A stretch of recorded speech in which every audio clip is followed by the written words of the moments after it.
আজ আপনাদের শোনাবো দূর প্রবাসে থাকা এক স্বামী আর দেশে তার স্ত্রীর ভালোবাসা, বিশ্বাস ও পারস্পরিক সমর্থনের এক বাস্তবসম্মত গল্প, যেখানে জীবনের ছোট বড় চ্যালেঞ্জ আর স্বপ্ন পূরণের আধুনিক পরিষেবাগুলো নীরবে কাজ করছে আল্লাহর রহমতের মতো। রহমান কাজের ফাঁকে একটু চিন্তিত মুখে ফারিহার সাথে কথা বলছেন। রহমান বলল, আমার শরীরটা এখন কেমন? প্রেশারের ওষুধটা ঠিকমতো খাচ্ছেন তো? ফারিহা বলল, আলহামদুলিল্লাহ, এখন অনেক ভালো।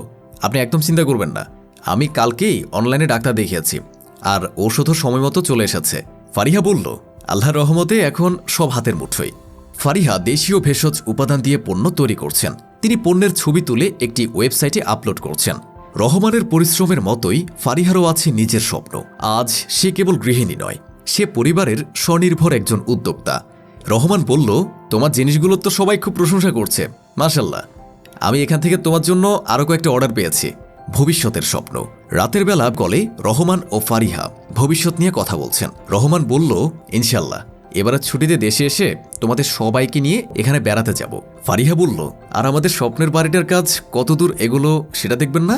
একদিন রহমান ফারিহাকে সারপ্রাইজ দেওয়ার জন্য একটি উপহার পাঠান। ফারিহা বাক্সটি খুলে দেখেন ভেতরে একটি সুন্দর ফ্রেমে বাঁধানো ক্যালিগ্রাফি, এবং তিনি তোমাদেরকে এমন উৎস থেকে রিজিক দান করবেন যা তোমরা কল্পনাও করতে পারো না।